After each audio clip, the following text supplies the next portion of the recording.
Hello everyone, welcome back to my YouTube channel. My name is Varun और आज हमारा day 9 of complete statistics for machine learning and data science course. ठीक है।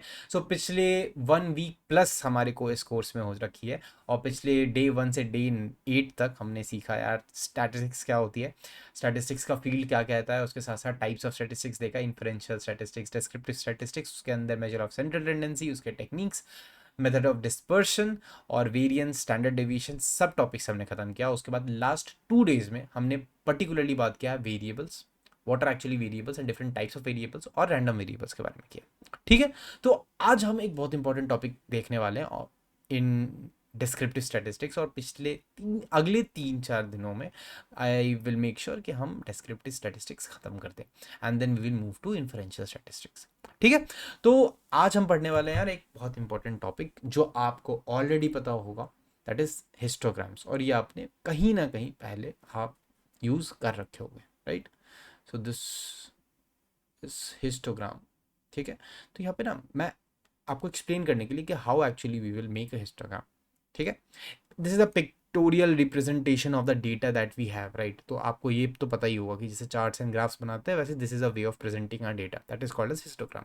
ठीक है। अब ये कैसे करना है वो अब देख लेते हैं। तो देखो, एक रैंडम वेरिएबल लिया मैंने, और आपको ये सिंबल पता होना चाहिए कि दिस इज रैंडम वेरिएबल। अगर आपने डे 8 किया होगा तो मैंने पूरा अच्छी तरीके से आपको रैंडम वेरिएबल्स और उसके टाइप्स पढ़ाए थे। ठीक है। तो इसमें ना मैं एजेस का एग्जांपल लेता हूँ आपके साथ। ठीक है। कुछ भी हो सकती है, मैं एजेस का एग्जांपल लिया आपके साथ।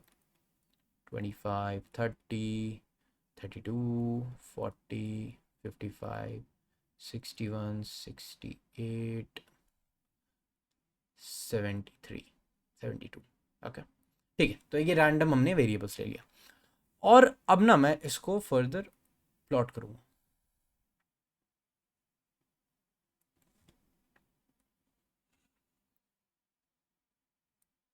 ओके। सो भाई मैं इसको ज़ीरो लेता हूँ एंड देन मैं ना इसको टेंस 10 के पेज में इसको डिवाइड कर दिया। ठीक है। It's nothing but x axis. अब मैं आगे बताऊंगा इसको क्या फर्दर टर्मिनोलॉजीज हैं जो आपको ध्यान रखनी है। 90, ठीक है। हमारा काम हमेशा, मैंने डेटा पॉइंट से 80 तक ही लिया है, बट ठीक है अभी मैंने इसके लिए लिखा दिया नथिंग बट एक्स एक्सिस। ठीक है। अभी देख, ये जो है ना फर्स्ट टर्मिनोलॉजी जो आज हम देखने वाले हैं, ये जो डिस्टेंस है जो कि हम लेते हैं that is called as bins. ठीक है। तो हिस्टोग्राम जो भी हम बनाते हैं ना, तो उसमें ये एक बेसिक टर्मिनोलॉजी है that is called as bins. तो ये हो गया, ये हो गया, दिस दीज आर ऑल बिन।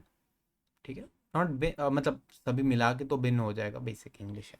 तो पर दीज आर बिन। ठीक है। बिन आर बिन्स, तो ऑल दीज आर बिन्स। तो देख, इसमें क्या है ना कि आप कोई भी ले सकते हो बिन। बिन का साइज आप हो सकता है 0 से 20 ले लो, ठीक है, या फिर 0 से 30 ले लो, ऐसे करके। हमें क्या करना है, जिसके अकॉर्डिंग हमने बिन डिफाइन किया है यहाँ पे, उसके अकॉर्डिंग यहाँ पे हम नंबर्स ले सकते हैं।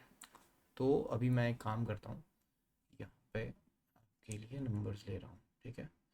कि 20 से, पहले तो आपको 0 से 10 में कितना नंबर्स हैं हमारे पास वो हम देखते हैं। तो हमारे को पता चला कि ये 0 है, राइट। और फिर 10 से 20 के बीच में कितना नंबर है हमारे पास, मतलब एजेस है ऑब्वियसली, रैंडम वेरिएबल्स कितना है ये मैं बताना चाह रहा हूँ। 20 से 30 में कितना है भाई, तो हम गिनते हैं 1 2, 1 2 3। ठीक है। 30 भी हम ले रहे हैं, मतलब तो टोटल 1 2 3 4 हो गया। ठीक है। अब 30 से लेकर के 40 में कितना है भाई, तो 30 32 40। ठीक है। ओवरलैप हम लेके चल रहे हैं कि 30 30 है, 40 है, इसलिए मैंने डेटा पॉइंट्स ऐसे लिया था। 40 से 50 में कितना है भाई, तो ये हमारा ज़ीरो। ठीक है। सिंपल है, ज़ीरो। 50 से 60 में कितना है, 55 है, तो दैट इज़ 1, है ना। उसके बाद फिर आपका ये भी चला गया 61 68, तो 60 से लेकर के 70 के बीच में हमारा कितना है, 2 डेटा पॉइंट्स। 70 से 80 के बीच में हमारा है 1 डेटा पॉइंट। ठीक है। तो उस हिसाब से हम इनको डेटा पॉइंट्स को प्लॉट करते हैं कि भाई यहाँ पे इतने हैं, है ना, इसमें इतने हैं, इसमें ऐसे कर करके आप देख के प्लॉट कर सकते हो कि कितना कितना है, ठीक है। मेरा मेन काम क्या है भाई, कि यहाँ पे ना हिस्टोग्राम क्या होती है, कि आप 20 से 30 के बीच में देख, 20 से 30 के बीच में पहले तो यार हम एक काम करते हैं, यहाँ पे वाई एक्सिस बना लेते हैं। And what actually Y axis is देखो यहाँ पे मैंने एक वाई एक्सिस बनाया आपके लिए, ठीक है।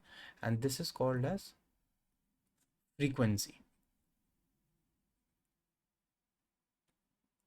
मतलब कितने टाइम्स आपका ये डेटा पॉइंट्स आया है, ठीक है। जैसे यहाँ पे हमने फ्रीक्वेंसी एक्चुअल में लिया है, ये सभी क्या है हमारा फ्रीक्वेंसी, राइट।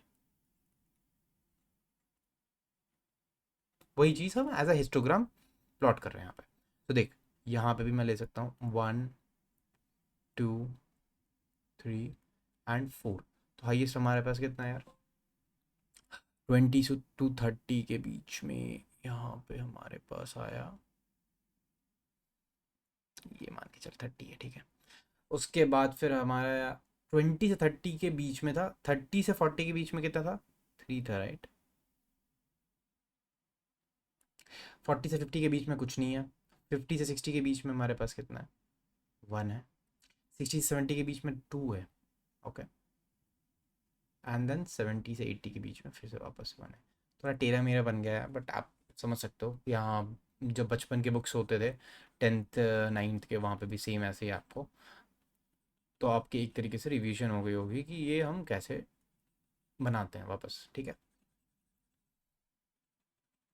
तो ये तो हो गया यार वो 9th 10th वाली बुकिश जो भी चीज़ें हम पढ़ते थे, अभी हम वापस से सीख लिए कि हाँ भैया ऐसे ऐसे होता है, ठीक है। अब सबसे इंपॉर्टेंट बात है यार कि इसको कहाँ यूज़ करते हैं, आगे में क्या होगा, ठीक है। तो जब हम आगे पीडीएफ पढ़ेंगे ना, PDF that is probability density function, ठीक है। तो पीडीएफ जब पढ़ते हैं ये करते हैं ना, तो देखो ये जो कर्व है ना, ऐसे जाएगी।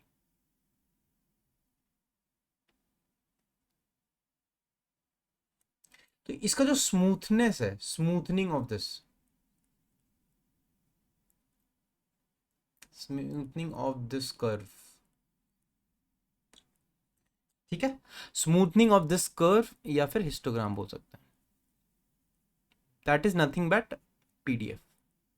इसके थ्रू हम पीडीएफ मतलब प्रोबेबिलिटी डेंसिटी फंक्शन हम डिराइव करते हैं जब हम ये स्मूथ करते हैं कर्व को। अभी आपको हो सकता है नहीं समझ में आएगा, आगे जब मैं प्रोबेबिलिटी पढ़ाऊंगा, इन्फरेंशियल स्टैटिस्टिक्स में भी डिस्कस करने वाला हूँ, इसमें आपको बताऊंगा कि एक्चुअल में हम कैसे इसको स्मूथन करते हैं। बस इतना आप जान लो कि जब इसका यूज़ केस क्या है, कि भैया हिस्टोग्राम तो बचपन में भी हमने सीखा, अभी हम एमएल में और मशीन लर्निंग में, एआई में आगे कैसे यूज़ करेंगे। तो ये एक फंक्शंस यूज़ करने के लिए हम इसको स्मूथ करते हैं with some tools and even codes में। तो ऑलरेडी हमारे पास पाइथन एंड एवरीथिंग में फंक्शंस बनी रहती है। बस हमें आपको इंट्यूशन समझनी है कि भाई इसको स्मूथ करके हम आगे कुछ प्रॉब्लम स्टेटमेंट्स होते हैं। एंड इवन एक और बहुत इंपॉर्टेंट टॉपिक होने वाला है, that is kernel, spelling is correct on this, kernel density estimation, ठीक है। This is kernel, okay, K E R. तो कर्नल डेंसिटी एस्टिमेशन, ये सभी चीज़ें आप नाम अभी देख लो बस कि हाँ ये चीज़ें हैं, आगे जाके हम ये सब चीज़ों को स्मूथनिंग यूज़ करके ये सभी चीज़ें निकालेंगे, ठीक है, और ये सब चीज़ें पढ़ेंगे, ठीक है। तो ये rather than बस ये जान लेना कि यार हिस्टोग्राम क्या होता है, आई मेक श्योर कि यार आगे हम क्या क्या चीज़ों में यूज़ करने वाले हैं, उसके लिए हम ये पढ़ रहे हैं, तो वो मैं डिस्कस कर दूँ आपके साथ। So this was day 9। Again nothing, making sure कि नथिंग, कोई भी कुछ भी ऐसा कॉम्प्लेक्सिटी आपके पास नहीं है अभी तक। आगे जाके जब इन्फ्रेंशियल पढ़ेंगे, तो जब जेड टेस्ट टी टेस्ट पढ़ेंगे, तो थोड़ा कॉम्प्लेक्सिटी है हो सकता है, but remember these everything that we are learning, ठीक है। So that will also be very easy for you to understand, okay। So this is it for today guys, और day 10 में हम आगे further descriptive statistics को ख़त्म करने की कोशिश करेंगे, okay। Thanks for watching, have a nice day, bye bye।